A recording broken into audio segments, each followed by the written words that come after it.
dans la bibliothèque de la ferme.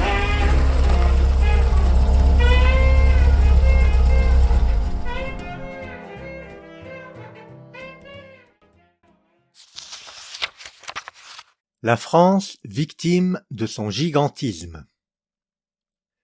Sans discussion possible, la France a été, politiquement parlant, la première nation moderne à apparaître en Europe et à se parachever avec le coup de pouce gigantesque de la Révolution de 1789. Toutefois, dans son infrastructure économique, elle est loin d'être, à cette date tardive, un marché national parfait. Dans le cas français, la source majeure d'inertie, n'est-ce pas l'immensité même du territoire? La France est une mosaïque de petits pays aux couleurs divers, chacun vivant avant tout de lui-même et dans un espace étroit. Mais la France est aussi traversée par des échanges à courte, moyenne et longue distance. Les liaisons à longue distance portent en premier lieu sur des marchandises indispensables qui, en quelque sorte, organisent d'elles-mêmes leur voyage. Le sel et le blé surtout, avec des compensations nécessaires, parfois dramatiques, d'une province à l'autre. En valeur et en tonnage, le blé représente le plus important de tous les trafics du royaume. Si bien que l'hégémonie du territoire français, hérissée d'exceptions, de privilèges et de contraintes, est sans fin battue en brèche. À la fin du XVIIIe siècle, on assistera même, avec la montée des échanges, à un vigoureux décloisonnement des provinces. Ce décloisonnement sera obtenu par les rivières avec les embarcations qui s'adaptent à tous les cours d'eau et aussi grâce aux routes terrestres que la monarchie développera au XVIIIe siècle de façon spectaculaire et qui modifient souvent les assises de la vie économique des pays traversés. Mais, et surtout à son origine, le marché national n'est pas seulement une réalité économique. Il est issu d'un espace politique antérieur. Et entre structures politiques nationales et structures économiques, la correspondance ne s'est établie que peu à peu au XVIIe siècle et au XVIIIe siècle. En fait, rien de plus logique. L'espace économique déborde toujours très largement les espaces politiques. De sorte que les nations, les marchés nationaux, ont été construits à l'intérieur d'un ensemble économique plus vaste qu'eux. Ou plus exactement, contre cet ensemble. Une économie internationale à large rayon existait depuis longtemps, et c'est dans cet espace qui le déborde que le marché national a été découpé. Il a été créé par une politique, plus ou moins clairvoyante, en tout cas obstinée. Notre pays est d'abord victime de lui-même, de son épaisseur, de son volume, de son gigantisme. 13 fois la Hollande et 10 fois sa population, 3 ou 4 fois l'Angleterre et 4 ou 5 fois sa population.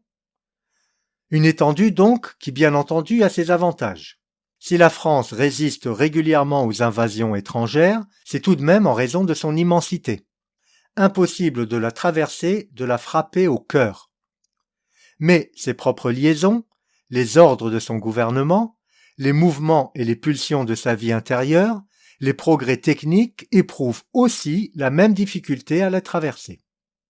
Bref, son extension territoriale a été bénéfique à plus d'un titre pour l'État monarchique et probablement pour la culture française et pour l'avenir lointain de notre pays. Mais elle a fortement gêné le développement de son économie. Si les provinces communiquent mal entre elles, c'est qu'elles se logent dans un territoire où la distance est le trouble fait par excellence. Même pour le blé, le marché d'ensemble fonctionne plutôt mal. La France, producteur géant, victime de son étendue, consomme sa propre production sur place. Les pannes, même les disettes, y sont paradoxalement et effectivement possibles au XVIIIe siècle encore. C'est une situation qui se maintiendra jusqu'au moment où les chemins de fer atteindront les zones rurales à l'écart. Rien d'étonnant si un espace aussi vaste, aussi difficile à lier efficacement, n'a pas abouti naturellement à un centrage parfait. Deux villes se disputent la direction de l'économie française, Paris et Lyon. Cela a été sans doute l'une des faiblesses méconnues du système français. Paris va finalement l'emporter, mais sous une forme très particulière. En effet, Paris ne remporte pas sur Lyon une victoire marchande, Encore à l'époque de Necker, Lyon reste de loin le premier poste du commerce français. La supériorité de Paris a résulté de l'émergence d'un capitalisme financier plus tôt qu'on ne le dit d'ordinaire. La fortune de Lyon, déjà contestée, n'a pas résisté à la crise brusque et violente du système de Laon. L'échec du système privera certes Paris et la France de la banque royale créée par Laon en 1716, mais le gouvernement ne tardera pas à offrir à Paris, 5 ans plus tard, une nouvelle bourse digne du rôle financier que la capitale allait désormais jouer. Dès la deuxième moitié du XVIIIe siècle, de Paris à toutes les capitales de l'Europe, les voies sont libres que la guerre ne vient plus couper. Paris devient alors le carrefour, tant politique que financier, de la partie continentale de l'Occident européen. De là s'explique le développement des affaires et l'accroissement de l'afflux de capitaux. Mais la capitale, au milieu des terres, au milieu de ses distractions et de ses grands spectacles, peut-elle être un très grand centre économique? Peut-elle être le centre idéal pour un marché national engagé dans une vive compétition internationale? Son éloignement de la mer où se déploie l'activité marchande fait qu'elle ne peut être la première place du monde pour les échanges selon Laon lui-même. La France, en tant qu'espace économique, ne s'explique que placée dans le contexte européen. La montée évidente des pays au nord de la ligne Nantes-Lyon, du XVIIe au XIXe siècle, ne s'explique pas seulement par des considérations endogènes, telles la supériorité de l'assolement triennal, la poussée du nombre des chevaux de labour ou la vive croissance démographique. La montée de la France du Nord s'explique également par des facteurs exogènes. La France se modifie au contact de la conjoncture dominante du Nord, comme elle avait été attirée au XVe siècle par les éclats de l'Italie, puis au XVIe siècle par l'Atlantique. Pour les villes en contact avec la mer, les intérêts sont au large. Vers 1680, que désire Nantes? Que l'on interdise en France l'accès aux Anglais qui réussissent les premiers en apportant avant les autres la morue de la Terre-Neuve grâce à de petits navires rapides. Ne peut-on les écarter, au moins par un droit de douane élevé? De même que l'on substitue le tabac de Saint-Domingue au tabac anglais qui inonde le marché français.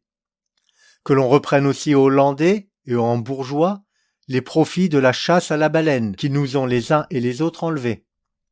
Et le reste est à l'avenant. Comprendre les intérêts des villes côtières, c'est se situer sans fin hors de la France. Face à ces villes côtières, à la richesse relative, il y a l'intérieur, une énorme surface. Si l'on accepte Paris, les villes se caractérisent avant tout par leur épaisseur et la pauvreté fréquente. Leur beauté, si évidente qu'elle soit, est souvent un héritage, un éclat traditionnel.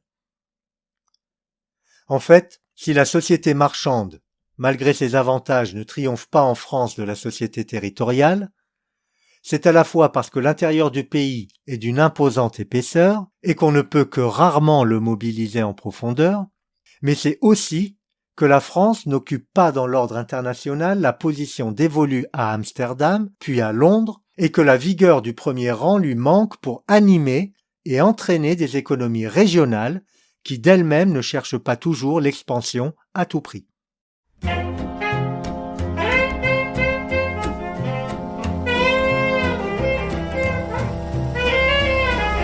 Dans la bibliothèque de la ferme.